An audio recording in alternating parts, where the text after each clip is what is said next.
जब जगदीप धनखड़ उपराष्ट्रपति पद के उम्मीदवार थे तो ममता बनर्जी ने यह फैसला लिया अपोजिशन में रहते हुए कि वो एब्सटेन करेंगी और राष्ट्रपति पे उन्होंने वोट किया एनडीए के उम्मीदवार के खिलाफ।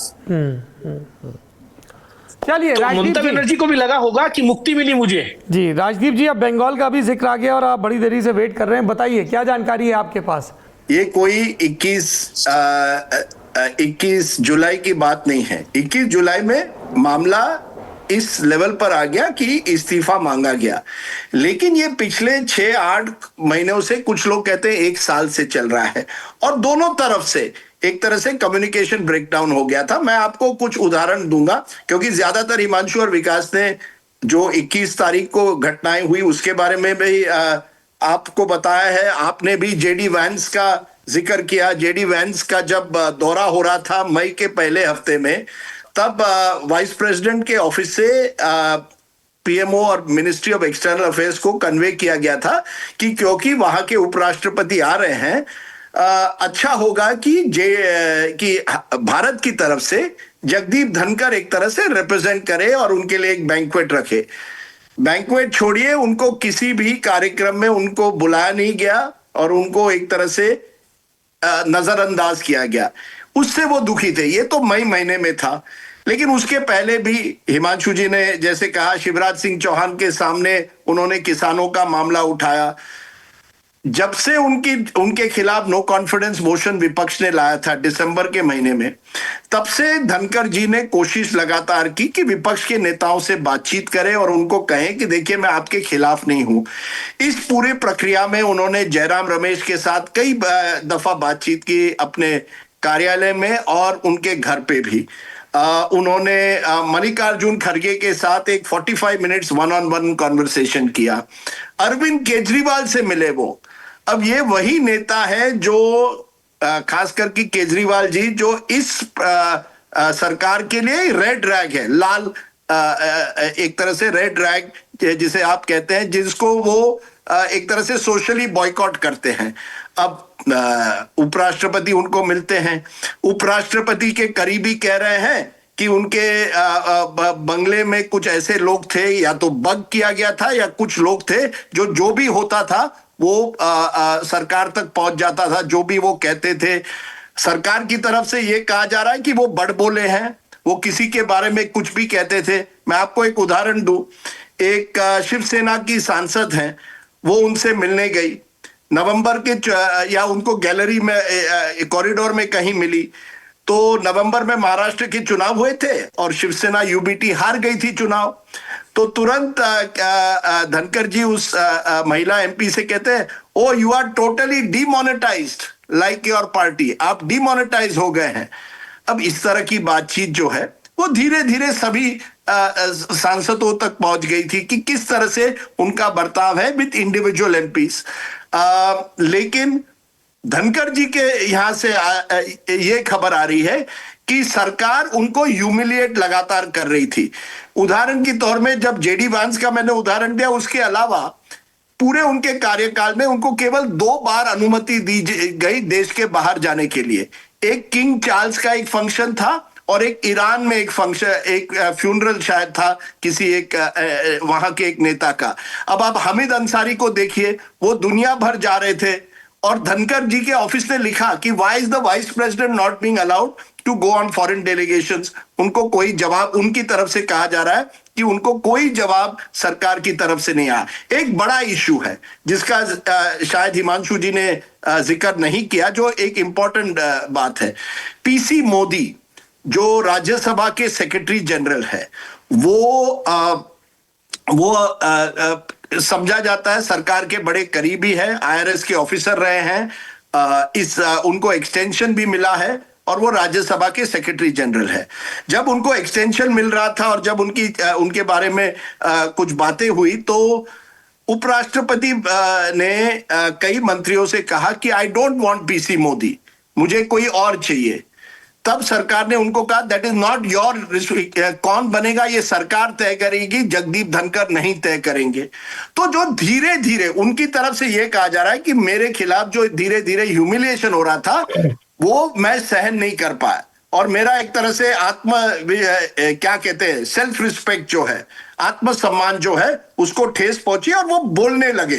वो किसानों के मामले पर बोलने लगे, जुडिशरी के खिलाफ बोलने लगे। अब जब जुडिशरी के खिलाफ बोलने लगे तो एक सुप्रीम कोर्ट जज ने एक प्राइवेट फंक्शन में किसी एक मंत्री को कहा कि देखिए, एक बात होती है कि एग्जीक्यूटिव और जुडिशरी में कुछ तनाव हो, लेकिन जब एक कॉन्स्टिट्यूशनल फंक्शनरी इस तरह से बात करने लगे हमारे खिलाफ और सरकार कुछ न कहे, क्या आप हम माने कि सरकार भी उससे सहमत है?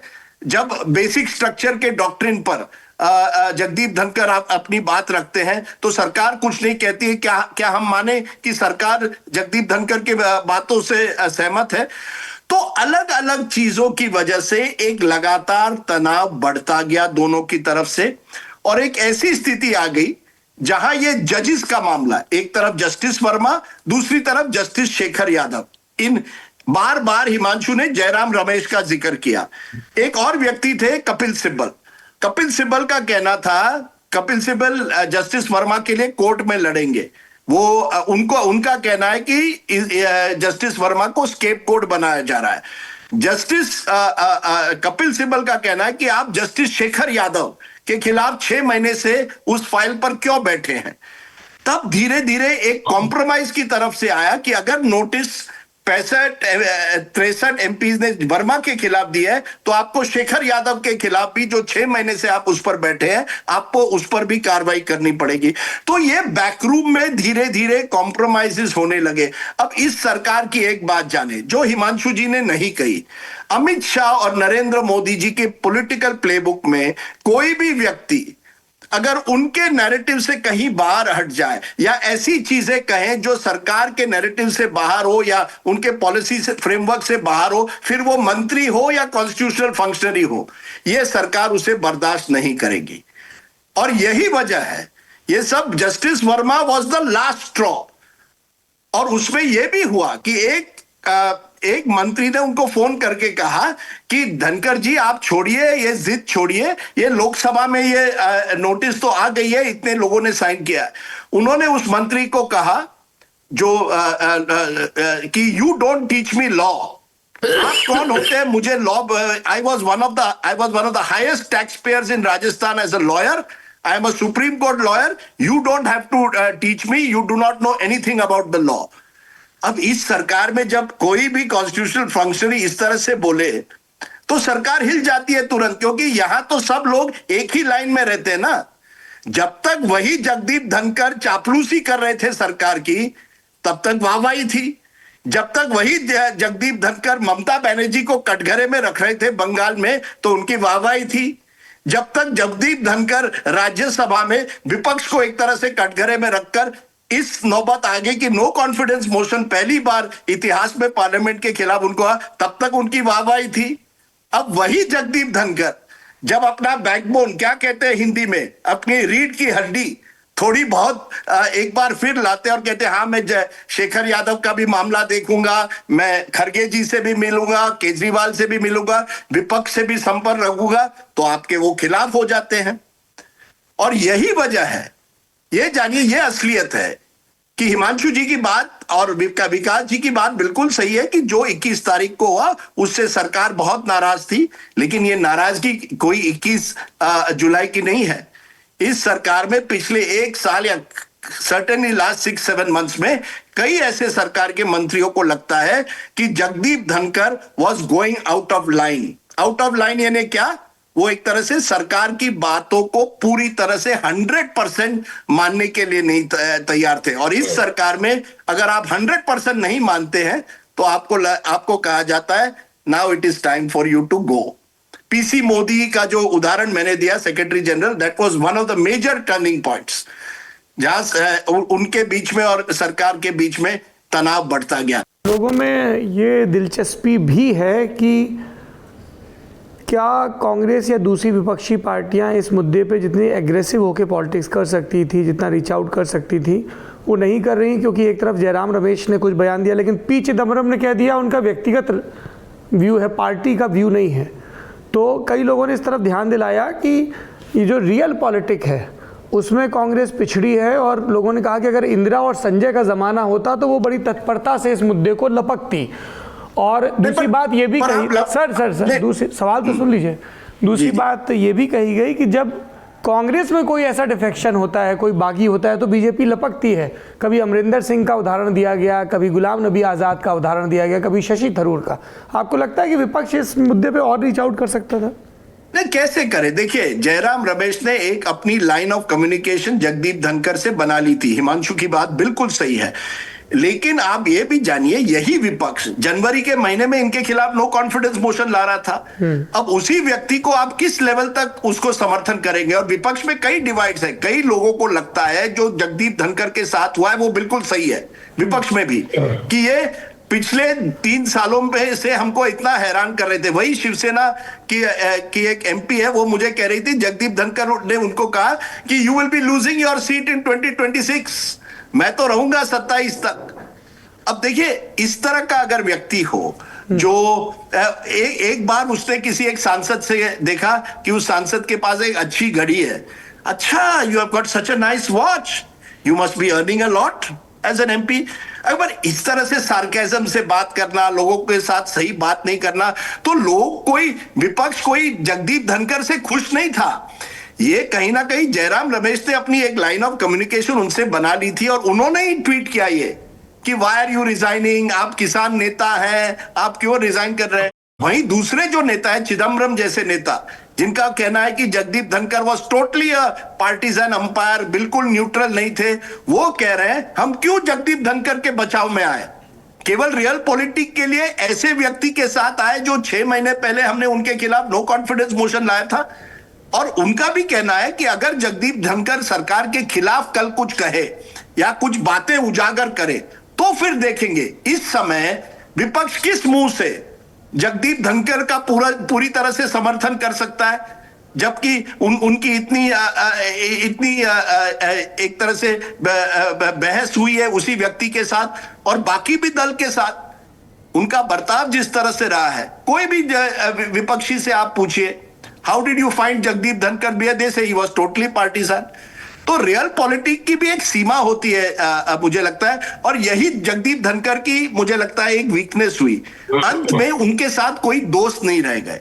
राजनीति में आप किसी भी पद पे रहें, अब वेंकैया नायडू जैसे व्यक्ति जो थे, जो पहले उपराष्ट्रपति थे, वो सबको मिलते थे, सबके साथ डिनर लेते थे, सबको लंच देते थे, सबको। राजनीति में आपको सबको साथ लेकर जाना पड़ता है।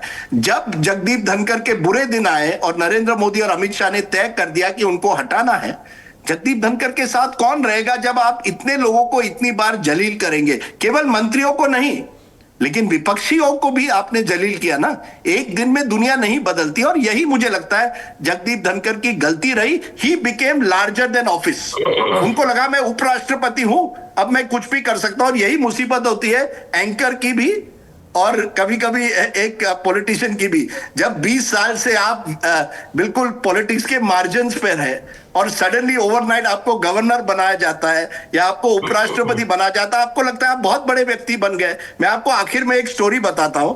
ममता बनर्जी के खिलाफ जब जगदीप धनखड़ ने एक तरह से मुहिम उठाई थी, तो नॉर्मली क्या होता है, गवर्नर टीवी पर नहीं आते हैं, लाइव शो में नहीं आते हैं। तो मैंने एक बार उनको फोन कर दिया उनके ऑफिस में और वो मान गए और वो आ गए हमारे शो पर। दूसरी बार मेरे कहने के पहले उनके ऑफिस से फोन आता है, Rajdeep ji, governor would like to come on your show. अब आप प्लीज सोचिए कितनी बार ऐसे हुआ होगा कि गवर्नर एंकर को फोन करके कह रहा है कि मैं आपके शो पर आकर मुख्यमंत्री को टारगेट करना चाहता हूं।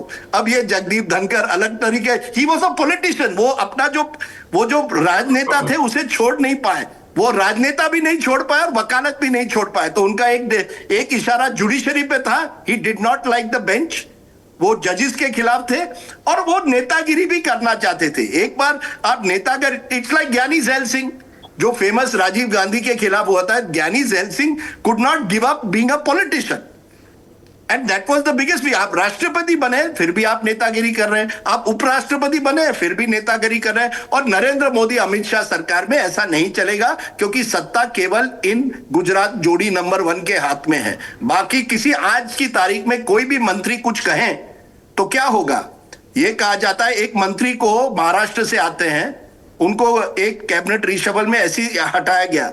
उसका एक कारण है कि मोदी शाह तक ऐसी खबर पहुंची।